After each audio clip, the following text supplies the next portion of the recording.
Okay ဒီဗီဒီယိုမှာတော့အရင်ဗီဒီယိုကမှာကျွန်တော်တို့ create လုပ်ခဲ့တဲ့ app release.aab ပေါ့နော်ဒီ file လေးကိုကျွန်တော်တို့ရဲ့ Google Play Console ရဲ့ internet testing မှာတင်တဲ့အဆင့်ကိုဆက်ပြီးတော့တွားကြမှာဖြစ်ပါတယ် Okay เนาะအဲ့တော့ဒီအဆင့်ကဘယ်လိုတွားမလဲဆိုတော့ကျွန်တော်တို့ဒီဘေးမှာကျွန်တော်တို့ဒီ Okay ကျွန်တော် dashboard ကိုပြန်သွားလိုက်မယ်ပေါ့နော် dashboard ကဒါကျွန်တော်တို့မြင်နေရတဲ့ dashboard view ဖြစ်ပါတယ်ဒီအချိန်တွေကနေပြီးတော့ကျွန်တော်တို့ Dazen release ကိုနှိပ်လိုက်ပါပြီးတော့ရင် testing ကိုသွားပါပြီးတော့ရင် internet testing ဆိုတော့ကျွန်တော်တို့နှိပ်လိုက်မယ်เนาะကျွန်တော်တို့မှာ application release ကတခါမှမတင်ရသေးဘူးအဲဒါကြောင့်ဒီပုံစံအတိုင်းမြင်နေရတာဖြစ်ပါတယ်အဲ့တော့ကျွန်တော်တို့နှိပ်ရမှာ create new release ဆိုတာဖြစ်ပါတယ်Okay ဒီအဆင့်ကိုရောက်သွားရင်ကျွန်တော်တို့ Sona က create ခဲ့တဲ့ app bundle ကိုဒီမှာ upload ကမှာဖြစ်ပါတယ်ကျွန်တော်တွဲပြီးတော့ထည့်လိုက်မယ်ဆိုတော့ဒါလေးကလည်း2မိနစ်3မိနစ်ဝန်းကျင်ကြာတတ်ပါတယ်ခဏဆောင်ပေးပါ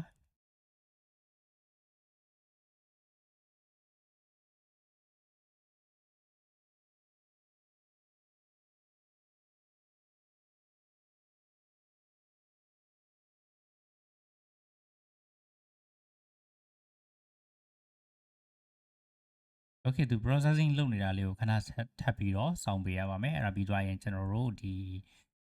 release name တို့ဘာညာတွေက auto ပေါ်လာရမှာဖြစ်ပါတယ်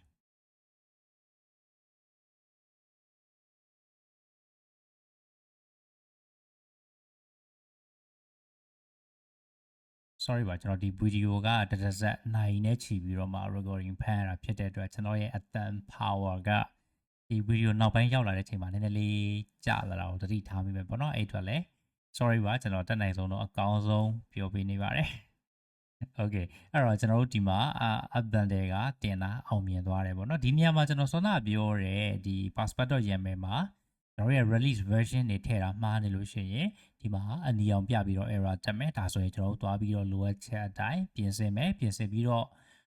AAB file ပြန်ထုတ်ရမယ်ထုတ်ပြီးတော့ဒီမှာလာပြီးတင်ပေးရမှာဖြစ်ပါတယ်ကျွန်တော်တို့အတွက်ကတော့ဒါတခါတည်းဆင်ပြေသွားပြီပေါ့နော်ဆင်ပြေအောင်တခါတည်း manage လုပ်ခဲ့တာဖြစ်တဲ့အတွက် Okay so ဒီမှာ release name ကဒီတိုင်းပေါ်နေပါတယ်ဒီတိုင်းပဲထားလို့ရပါတယ်ကျွန်တော်တို့ release note ကတော့နည်းငယ်ရေးပေးဖို့လိုအပ်တယ်ဒီဟာကလည်း Google Play policy နဲ့ကိုက်ညီတဲ့စာသားမျိုးဖြစ်ဖို့လိုအပ်ပါတယ်အဲ့တော့ကျွန်တော် AI ကိုနေပါသွားပြီးတော့ရေးခိုင်းလိုက်ပါမယ်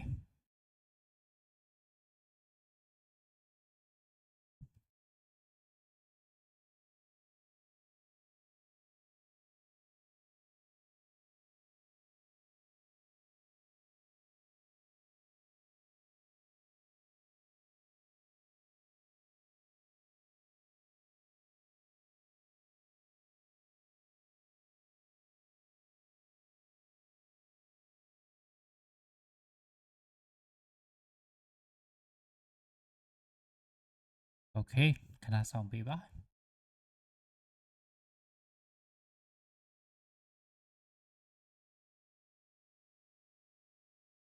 ဒီ release note ရေးတဲ့ပုံစံအလည်းကျွန်တော်တို့ multiple language ရေးလို့ရတယ်ပေါ့နော်ကိုယ့်ရဲ့ application global လို့မယ်ဆိုလို့ရှိရင် English တင်မဟုတ်ဘူးကျွန်တော်တို့မြန်မာတို့ Thailand တို့အခြားဘာသာစကားတွေနဲ့ဒီမှာလည်းlocalization တွေထည့်လို့ရပါတယ်ဒါကတော့ advanced topic ဖြစ်တဲ့အတွက်နော်နောက်ပိုင်းလိုအပ်တဲ့ချိန်မှာ documentation ဖတ်ပြီးတော့မှရင်ကိုဆက်သွားနိုင်မယ်လို့ကျွန်တော်မျှော်လင့်ပါတယ်နော်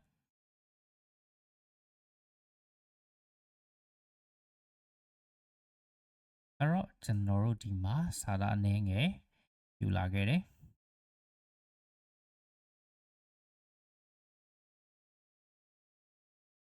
Okay သူပါရေးထားလဲဆို initial release simple or easy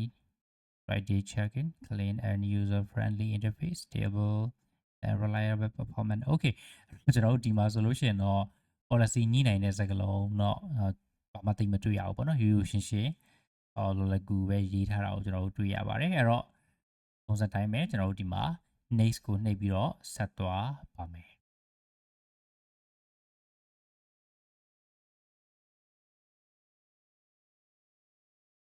Okay အဲ့တော့ကျွန်တော်တို့က save and publish ကိုနှိပ်ရပါမယ် ဒီ publish ကကြောက်စရာမလိုဘူးเนาะကျွန်တော်တို့ကဒါ internet မှာပဲ publish လုပ်နေတာ production ကိုရအောင်မှာမဟုတ်ဘူးအဲ့တော့ available to internet tester blah blah ဆိုပြီးတော့မှရပေါ်နေပါတယ်not review ပေါ့နော်ကိုက review မလုပ်ရသေးဘူးဆိုတော့ကျွန်တော်တို့ tester ကိုသွားလိုက်ပါပြီးသွားရင်ကျွန်တော်တို့ဒီမှာ tester ကိုcreate email list ပေါ့နော်ကိုကခုမှစမယ်ဆိုလို့ရှိရင်တော့ create email list ဆိုပြီးတော့เนาะဒီမှာနာမည်ပေးမယ်ပြီးသွားရင်ကျွန်တော်တို့ email တွေပေါ့နော်ကို team နဲ့ကလူတွေရဲ့ email တွေကိုရိုက်မယ်comma ခံပြီးတော့မှရင်ထည့်သွားလို့ရတယ်ဒါမှမဟုတ်လို့ရှိရင်လည်း CSV file နဲ့ထည့်သွားလို့ရတယ်ပေါ့ဗျာအဲ့တော့ကျွန်တော်စီမှာကတော့ကျွန်တော်ဒီမှာ teams က create လုပ်ပြီးသားဖြစ်တဲ့ user 14ယောက်ရှိတယ်ဆိုတဲ့အခါကျတော့ဒါအဆင်ပြေပြီပေါ့နော်ဆိုတော့သူတို့ထပ်ပြီးတော့မှရင်เนาะဒီသူတို့ website ကနေ join မယ်ဆိုလို့ရှိရင်ဒီက copy link ကိုယူသူတို့ group ထဲမှာ page ချပြီးတော့မှရင် application ကို download and testing ခိုင်းလို့ရပါပြီ okay အဲ့တော့internet testing အတွက်ဆိုလို့ရှိရင်တော့ဒီနေရာမှာရင်ကျွန်တော်တို့က video ကိုရက်လိုက်လို့ရပြီပေါ့နော်ကျွန်တော်ရဲ့ application ကတော့ကျွန်တော်ဒါfirst rally အတွက်ကျွန်တော်ဆက်သက်ပြီးသားဖြစ်တဲ့အတွက်ဟို back တော်တော်လေးနည်းမယ်first release အတွက်ကျွန်တော်တို့ဒါလုံလောက်တဲ့ stability ရှိမယ်လို့ကျွန်တော်confidence ရှိတယ်ပေါ့ဗျာအဲ့တော့ဘာလုပ်မလဲဆိုတော့ဒီမှာ internet testing ရဲ့အောက်မှာကျွန်တော်တို့ promote release ဆိုတာရှိပါတယ်ဒါလေးကိုနှိပ်ပြီးတော့ကျွန်တော်တို့ဒီမှာ production ဆိုတာရှိတယ်ဒါကိုနှိပ်လိုက်လို့ရှိရင်ကျွန်တော်တို့ရဲ့ application ကိုเนาะတကယ် production တင်ဖို့အတွက် Google ကို review တင်သွားမှာဖြစ်ပါတယ်ကျွန်တော်တို့အဲ့တော့အဲ့ဒီအဆင့်ကိုဆက်ပြီးတော့သွားလိုက်ရအောင်ပါ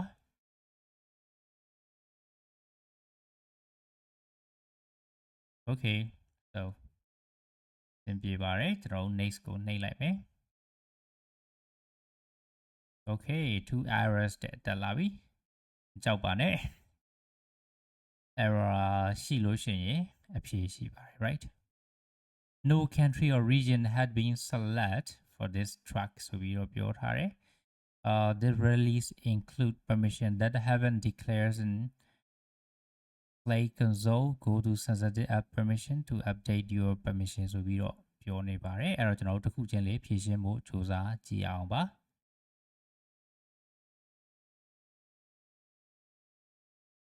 okay ကျွန်တော် dashboard ကိုပြန်သွားမယ်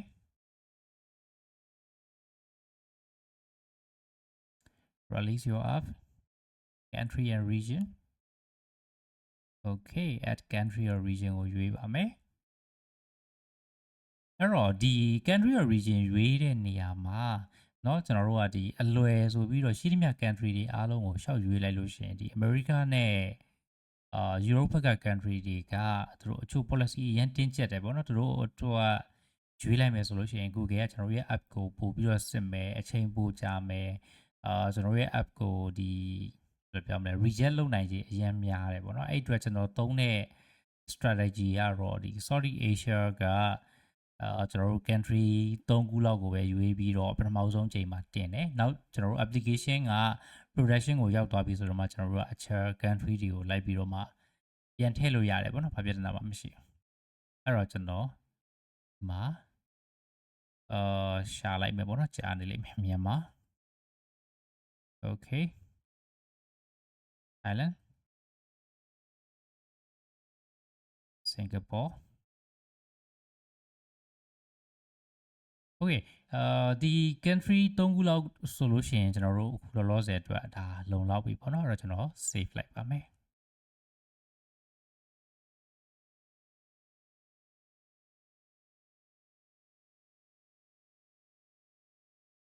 okay အဲ့တော့ကျွန်တော်တို့နောက်ထပ်ဗာပြဿနာတွေရှိစေလဲဆိုတော့ပြန်သွားကြည့်ပါမယ်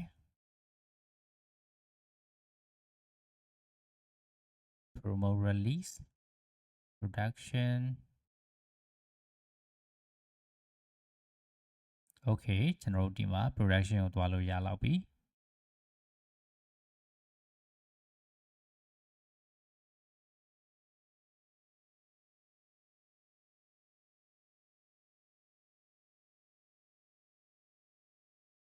okay ကျွန်တော်တို့release အတွက် country and region ပြန်ရွေးပေးရမယ် sorry ပါမြန်မာသူတို့ရဲ့ UI နေဒီ flow တွေကခဏခဏ change တာဆိုတော့ကျွန်တော်တို့ဟိုဘယ်လိုပြောမလဲ application မတင်တာလမ်းနဲ့ချီပြီးကြာပါလို့ရှိရင်တခါတလေမှာလမ်းပြောက်တတ်တယ်ပေါ့နော် yes ဒါပေမဲ့လည်းpractice make purpose ပါပဲကျွန်တော်တို့ဘာပြီးလို့ရှိရင်ဘာလုပ်ရမယ်ဆိုတဲ့ဟာကအတွေ့အကြုံရှိသွားလို့ရှိရင်တော့နော်မြင်လာမှာဖြစ်ပါတယ် Thailand မမြင်လို့ရှိရင်လည်း YouTube သွားကြည့်ပေါ့ဗျာဒါပဲရှိတာပေါ့အဲ့တော့သူတို့ရဲ့ policy update ကဘာတွေ update လုပ်ပြီးတော့ဘယ်လိုတွေ change လိုက်လဲဆိုတာ yes that's right okay save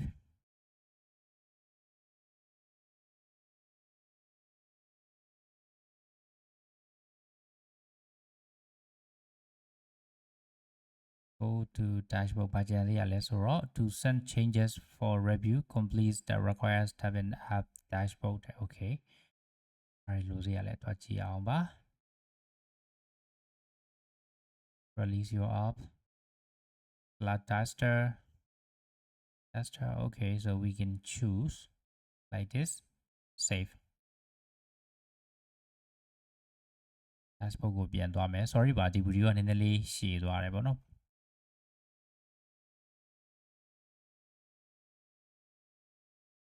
အဲ့တော့ကျွန်တော်တို့ video ကလည်းတော်တော်ရှည်နေပြီဆိုတော့ဒီနောက် video တစ်ခုမှာပဲဆက်ပြီးတော့မှာရေပါကြပါမယ် okay